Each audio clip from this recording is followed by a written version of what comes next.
One of my favorite channels on YouTube has been getting a lot of hate lately. In the comment section, a lot of mentionings of Screenwave Media taking over as a publisher or hoster or something. I don't really care, but there's a noticeable difference in the videos, I guess. I'll get back to that later. Because through the shift to Screenwave, a new subreddit has gotten a lot of attention. And after pouring through the Reddit posts, videos, and archivings, I have finally put together the sum up for why the angry video game nerd is getting so much hate. Let me warn you, I'm not doing a comprehensive guide, just filling other confused viewers in to maybe save them a bit of time if they decide to jump into this and start reading about it.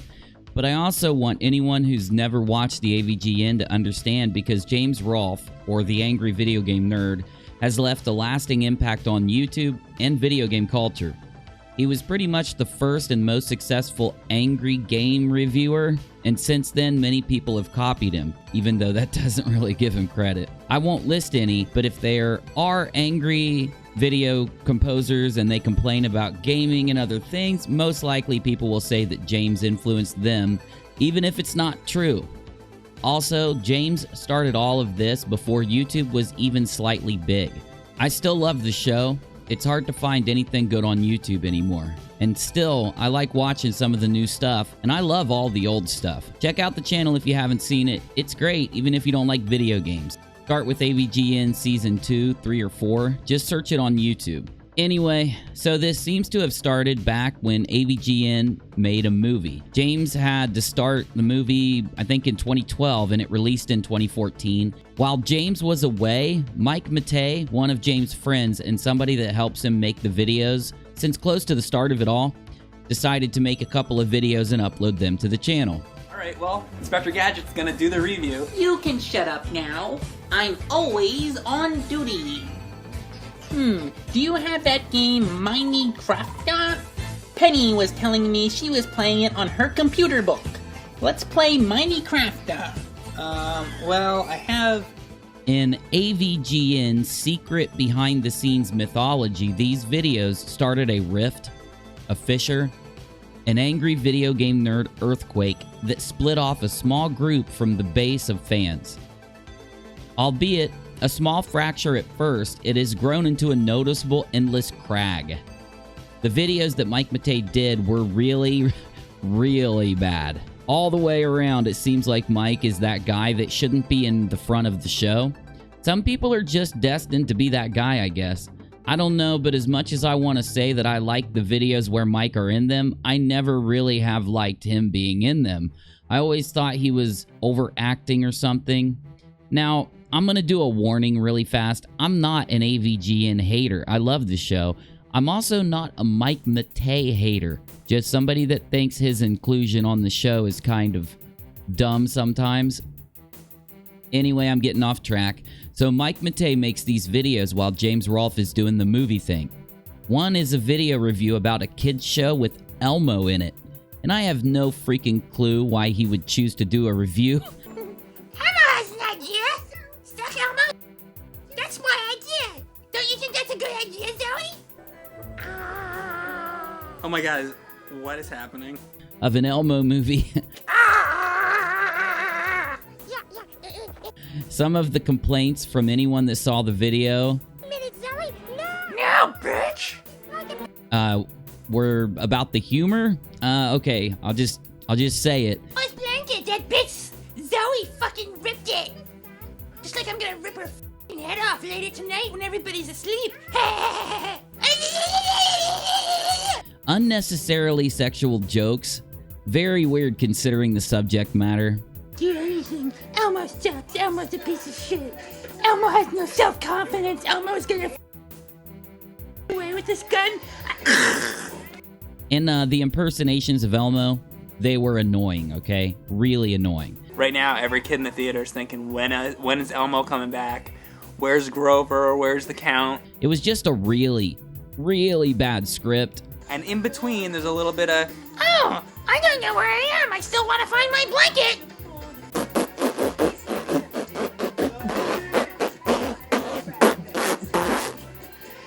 this is what our children are learning. Ultimate challenge. Elmo's got an ultimate challenge. Try to put Elmo's in your mouth all at once. That's Elmo's challenge. Try and do it. Try and do it in under 10 seconds. A bad video altogether, which is fine to me. If somebody wants to make and upload a bad video, that's what YouTube is about. At least a good part of it, anybody can upload. But Mike was uploading on a huge YouTube channel. I do think there is a really good purpose why he wanted the blanket back. I think it's because the blanket is his... Now I can go home and onto my blanket all night. That was monetized even back when not a lot of the people were even monetized. Many fans wondered why Mike didn't upload to his own channel. If not only for him to make some ad revenue of his own, right? But Mike didn't just upload an Elmo review. It still sounds really weird saying that, but he uploaded a video talking about how bad Minecraft was with Inspector Gadget as the co-host. Take a second there. When he wrote the script, and he did write a script, somehow he thought Professor Gadget should be reviewing Minecraft with him. Mike voiced Gadget and wrote really bad jokes for Inspector Gadget to say throughout the video. And it sucked really bad. Cringy. This started the AVGN earthquake that split the fan base because Mike deleted those videos after he turned off ratings and comments. Also, those aren't the only videos he deleted. He also deleted a drunk live stream where he sucked at playing Super Mario. It's becoming Dr. Seuss time here.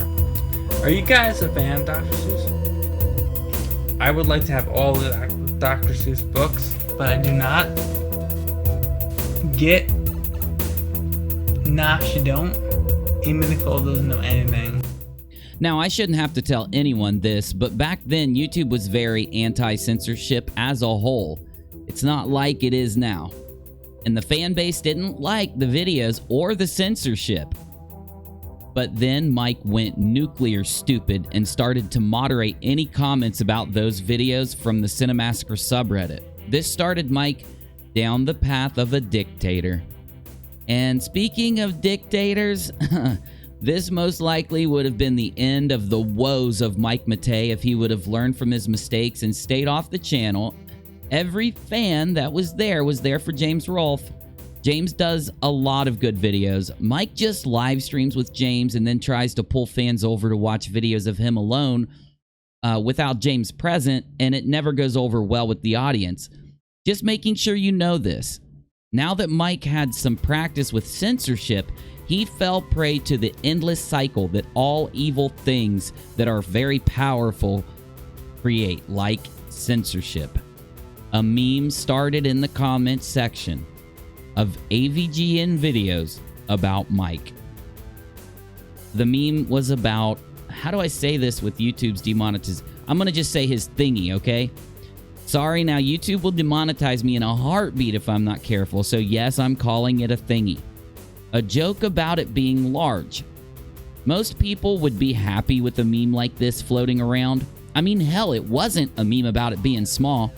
But Mike did something really stupid. So stupid, I still can't believe that it's true, but there's a lot of evidence out there that it's true. He posted an actual picture of it to Twitter and Reddit.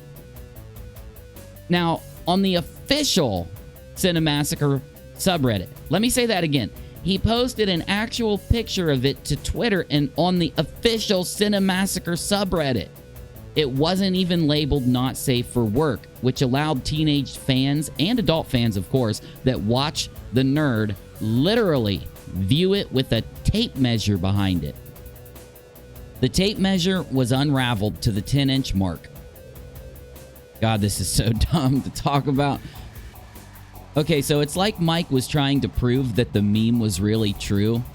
The only problem is that several members of the drama Reddit proved that Mike faked the tape measure by having it be like far in the background, which gives us the reason why Mike would do this. He obviously had like an insecurity about his thingy, and in his head, while the alcohol and the insecurities mixed together, it somehow led him to posting this picture publicly. This obviously has gone down in secret behind-the-scenes Cinemassacre lore history. So now Mike was banning anyone that mentioned those stupid videos and the people that were memeing about the other thingy. And let me add this into the script. A lot of those people didn't know. They didn't even know about this. They were just memeing because they saw other people memeing and they were getting banned in the comments. Okay. Around this time, another member of Cinemassacre popped up, and his name was Bootsy. James, Mike, and Bootsy made board game videos, and Bootsy started to live stream with Mike when James wasn't there, which was a lot. The thing about Bootsy is that a lot of people liked him as much as James, so they would watch the Mike videos now. They had a reason to. Mike shouldn't. Mike should have been happy. But all of a sudden, after the audience started really liking Bootsy, he just left. He was there no more. And any mention of why he left, well, I shouldn't have to say it by now, but Mike would ban those people. Mike also banned many of the mods around this time because of both issues, the Bootsy and the other issue. I want to make sure I get that in there. Now, I've mentioned the group on Reddit that likes to hate on Cinemassacre. Remember the whole Fisher thing, okay? They got some of the banned mods together and started spilling the beans. And some stuff came out that showed that Bootsy didn't leave because of the reasons that Mike was claiming. Basically, summing it up, and it would take a long time to detail it out, maybe in another video someday, but Mike's propensity for having insecurities over things, yeah, he was insecure over Bootsy being so loved and adored by the audience. It's almost like Mike can't understand why people watched James, and he can't understand why people watched Bootsy, and he wanted that same kind of thing from the audience, but since he wasn't getting it and that they were, well, he decided that he was going, quote, in a different direction than Bootsy. This is pretty nuts, really. If you look at the views that Bootsy got on the channel, this was obviously a bad move. Cinemassacre obviously needs someone else around to upload random stuff when James is making AVGN videos, because in order for James to put all of that time into his series and help Mike so that, you know, Mike gets views, well, it's obviously pulled him very thin. Bootsy should have stayed on and had creative freedom to make good videos, kind of like Mike has, but, you know, Mike's not making good videos. But since Mike was around helping in the start, Mike has like the highest position over anyone else. And since Mike's a dictator and he doesn't let other people do better than him, other than James, because he wouldn't have any of this without James and he knows it, ironically, Bootsy got the boot. With the mods letting the real info out into the open, the hate from the fans turned towards Mike even more. It's almost like the fans blame Mike for Cinemassacre changing. I'll get to that in just a second. The fans are very smart. I could sense it before I even knew what was going on, so obviously other fans are sensing it too. Everything I've shown you up to now is bad enough, and all of it comes from one place, Mike Matei. The fans have been trying to get James to stop Mike from ruining AVGN for a while now. For good reason. Like I said, I'm not blaming them. Obviously, James is a good guy, and he's going to accept his best friend no matter what he does. You know what I'm saying? Like when a father tries to hide his son's screw up, or like the kid doesn't go through any pain or any other situation like that with best friends. You get what I'm saying. Fans are diligent, man, and they found something that really sunk the ship for Mike. Turns out back in 2004, Mike drew some comics that were extremely... well, they were really prejudiced, okay? And not in a funny way. These comics are all over Reddit and are in some YouTube videos. After fans show the comics, of course, they ask for Matei to be ousted from the show. Personally, I'm not that kind of guy. I know people make mistakes and do some dumb things in the past, and I do think that some things are so bad that people shouldn't be forgiven for them, but I don't know if that's the case at this level or not. That's for each fan to decide personally, in my opinion. But the comics are so bad that I can't even show them.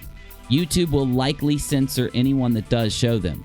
But with these comics and the inappropriate picture incident, the Bootsy incident, and the Too Horrible video incident, along with a lot of bad live streams, the drunken live stream, and just overall Mike not having that kind of thing that the other people have, right? You get a pretty good picture of what's going on behind the scenes at Cinemassacre. Seems to me like James not only has had to do AVGN for all these years, but also has had to deal with Matei in the background screwing things up and making things harder for him. It makes you wonder if Mike was just restricted to helping in the background, would AVGN be a lot bigger than it is? Because honestly, I've always wondered why they only have 3 million subscribers. Even Angry Joe just hit that many subs. Cinemassacre has been around a lot longer than most every other channel and been bigger a lot longer than most also, but what do you see when you log into Cinemassacre? You always see Mike Matei up top. It's just a stupid decision. I get it, James wants to help Mike, but shoving him in the face of new subscribers and other people that pop up isn't going to get them to sub to the channel. The Angry Video Game Nerd videos are. And now it makes sense, a lot of sense, why James has always had a lot less viewers and subs than he most likely should have. Now, this does lead us into the Screenwave Media discussion, and I'm not going to go really deep with it, maybe again in a future video. But at some time, AVGN left Screw Attack and moved to Screenwave Media as a hoster.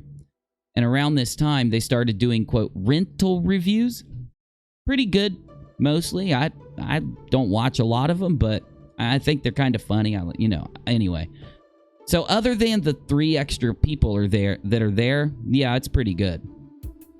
I'm not going to go off of my opinion on this whole thing, but the overwhelming reaction from most of the fans, if you look into it, is that they are there because of James Rolfe. They love his opinion on movies and games.